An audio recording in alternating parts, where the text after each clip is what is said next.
Hey, what's up everybody? This was a totally kind of unscripted video. I'm basically in my kitchen right now and I was digging through my stored food. I was just sort of going through my pantries.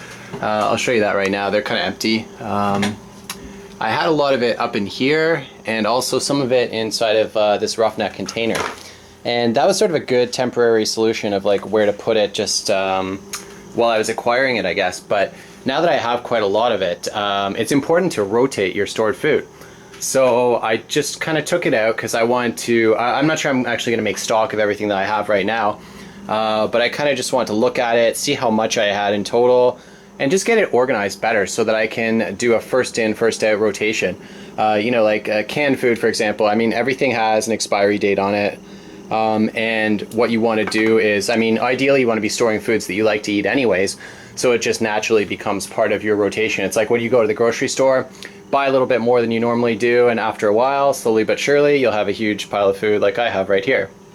But you have to rotate it, right? So you need to like do like they do in the grocery stores and have, you know, the oldest cans in front, so you use those first, and then when you get new cans, you put them behind and so on, so that you're not leaving stuff in the cupboard for like years, right? You know, these do have expiry dates on them and they will expire eventually. So you want to be trying to keep those as fresh as possible so that in the event that you do run into sort of a grid down situation or whatever you want to call it, the food you have is basically brand new or as close to being brand new as possible. You don't want to have cans that have been in the cupboard for 5 years, you know, that's not going to be very good to eat. So anyways, I'm just kind of going through it right now. There's sort of, I kind of tried to organize it a little bit as I was doing that, but it didn't go very well, honestly. But I'll just show you a couple of things. I'll try to pick some order out of this madness. One thing that I think is really good to store is salt. You know, I don't know all the history behind salt, but I do know that it makes a good seasoning and it can help you preserve meat and all sorts of other great stuff. You need to have it to live kind of thing. If you don't have salt, you won't be able to absorb water, I believe, after a while or something along those lines. So for hydration purposes, salt is pretty essential.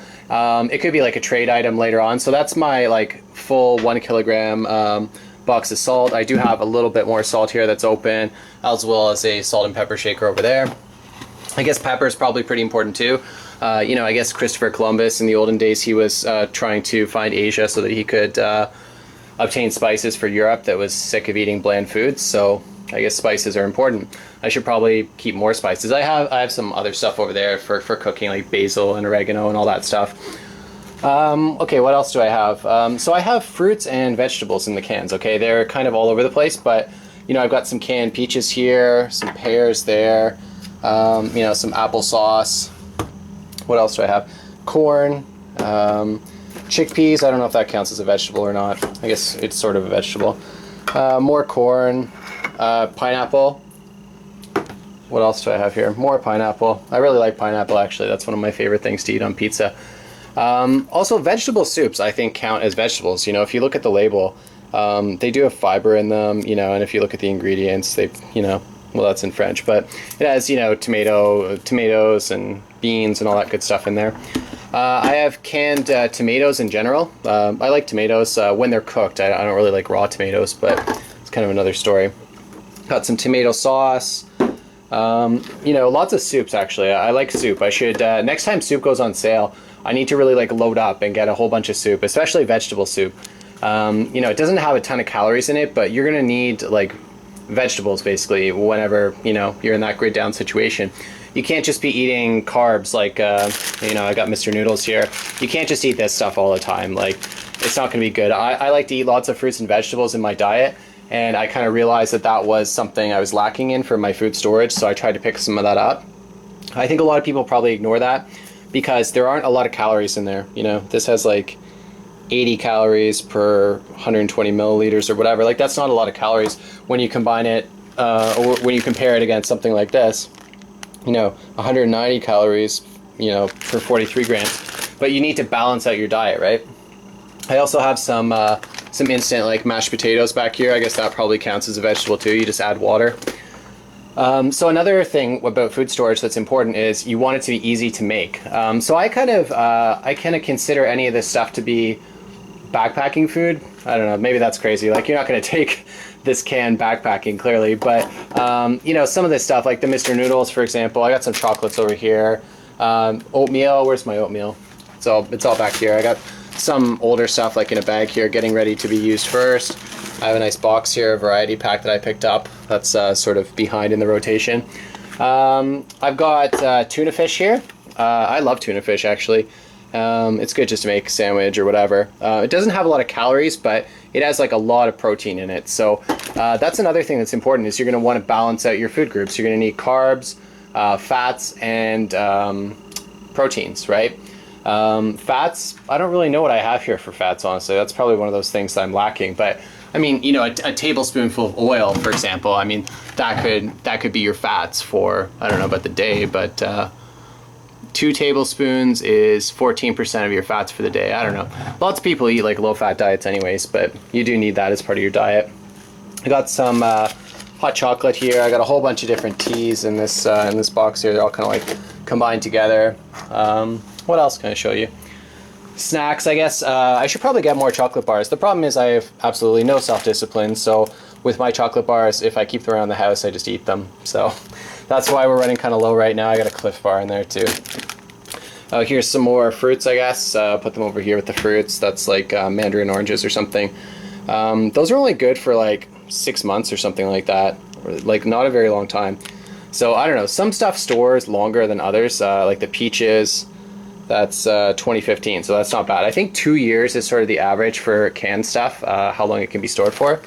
I've got some honey here, along with the salt. That's one of those like sort of universal, like usable stuff that people want. It's just a commodity kind of thing. So I've read somewhere that it's good to store honey. This stuff is probably crap, honestly. It's like not the pure, sweet, you know, farmer goodness or whatever you want to call it, but I believe that honey stores for quite a long time. This thing says 2014, but I've read somewhere that you can store it for much longer than that.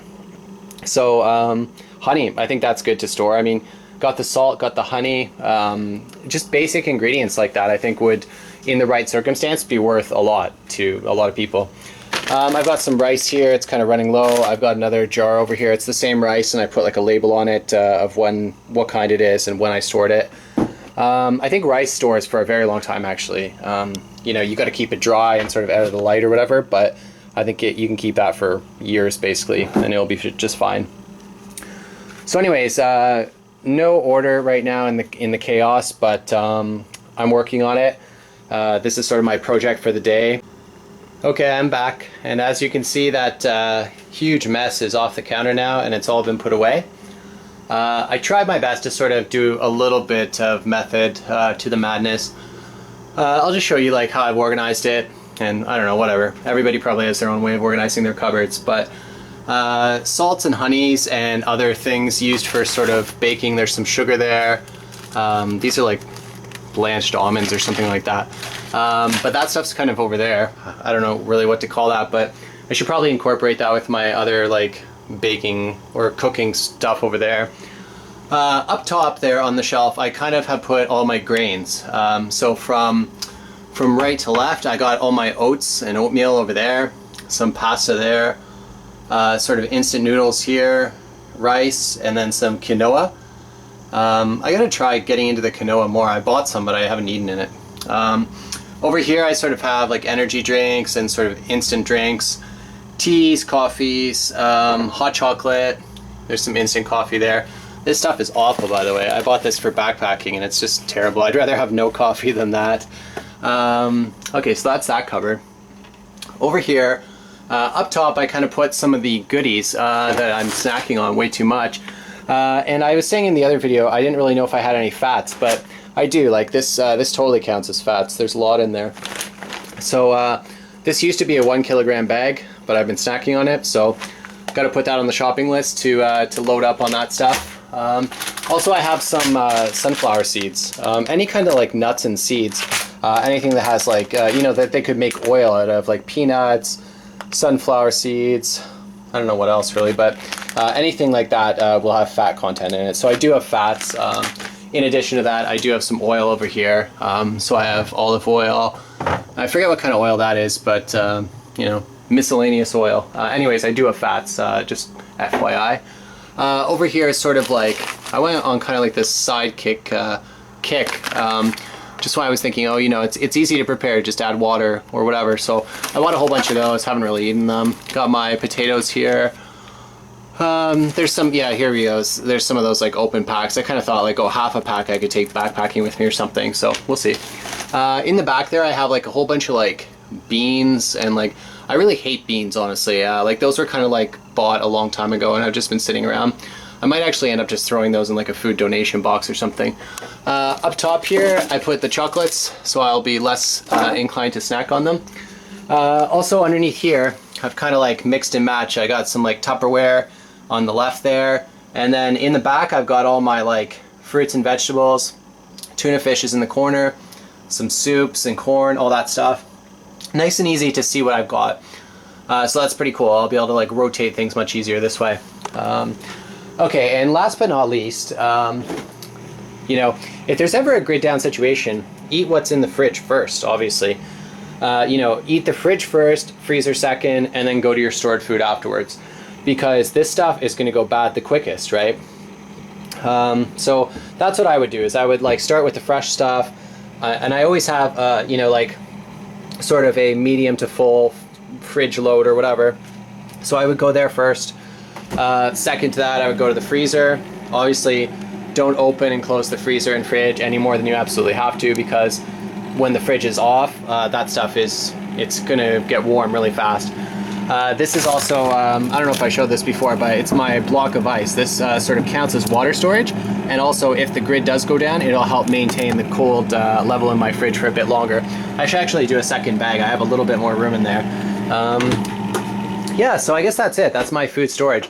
I've never actually like counted it up to see exactly how much I have, but I don't know. I do have a lot. That's the good thing. I would say there's at least a week there, or maybe 2 weeks, including what's in the fridge.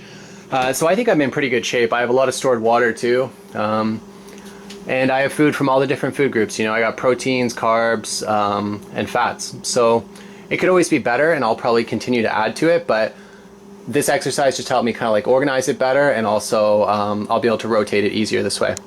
Anyways, that's all. Thanks for watching.